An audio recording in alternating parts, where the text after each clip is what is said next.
Welcome to Channel 24. Oil prices dropped as traders focused on the upcoming meeting between US President Trump and Russian President Vladimir Putin in Alaska. Markets are weighing the possibility that sanctions on Russian oil could be eased if the talks produce a ceasefire deal. Trump has threatened severe tariffs on Moscow if no agreement is reached within 50 days, but analysts note his deadlines often shift.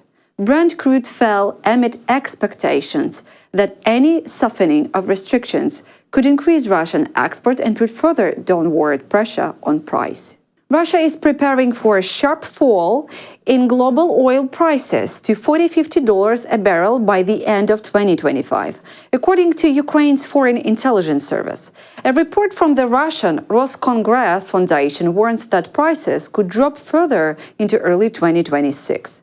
At present, oil trades at $66–68 a barrel, but the market is experiencing what analysts describe as a new price war. Ukraine's intelligence notes that OPEC Plus agreement is falling apart as Saudi Arabia boosts production, creating oversupply. US shale producers are also ramping up drilling despite lower prices. Additional downward pressure comes from slowing growth in China and rising oil export from Brazil, Guyana, and Norway. Geopolitical risks that once added several dollars to the price now have little effect, with supply growth outpacing demand.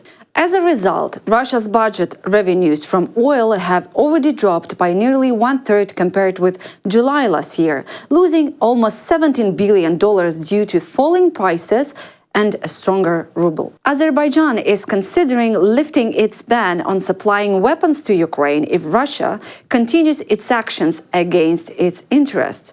Russian forces have recently targeted energy facilities in Ukraine linked to Azerbaijan. On the night of August 8, 5 Shahed drones hit an oil depot owned by the Azerbaijani company Sokar in Odessa region, sparking a fire and damaging a diesel pipeline.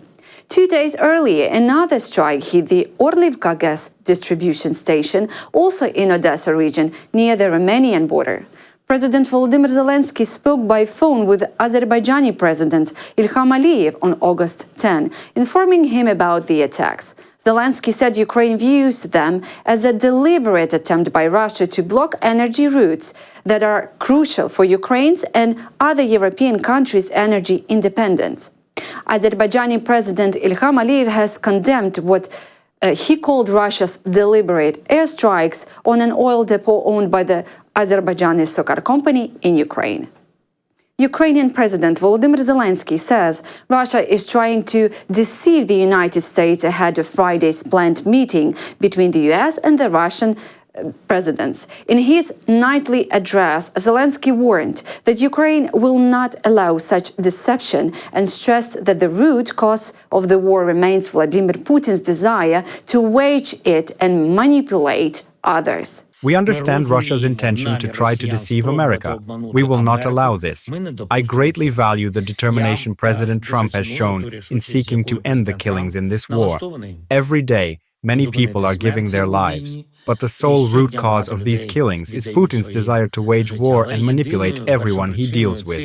Ukraine's security service, the SBU, has used long-range drones to strike the Arzamas instrument-making plant in Russia's Nizhny Novgorod region, security sources say. The factory is part of the Tactical Missile Corporation that produces guidance systems, onboard computers, and other key parts of Ha-32 and Ha-101 missiles. Sources report at least 4 direct hits on the site. An SBU source said Russian defense facilities supporting the war against Ukraine are legitimate military targets and such operations will continue.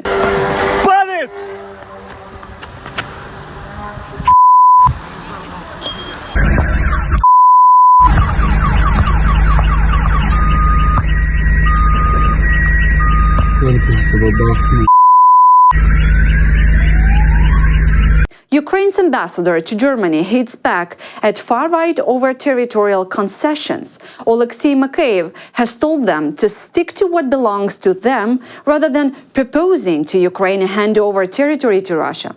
Writing on X, the ambassador was responding to Tino Hrupala, co-leader of AfD party, who said ceding Ukrainian land would be better than involving Germany in the war. Makeyev described such comments as sofa diplomacy from right-wing extremists, Russia lovers, and xenophobes. Mr. Hrupala asks, what's the alternative? The alternative would be to ask his voters in Görlitz if he could give away Görlitz or all of Saxony to Russia for the sake of peace. Thank you for watching us. For more content, please subscribe.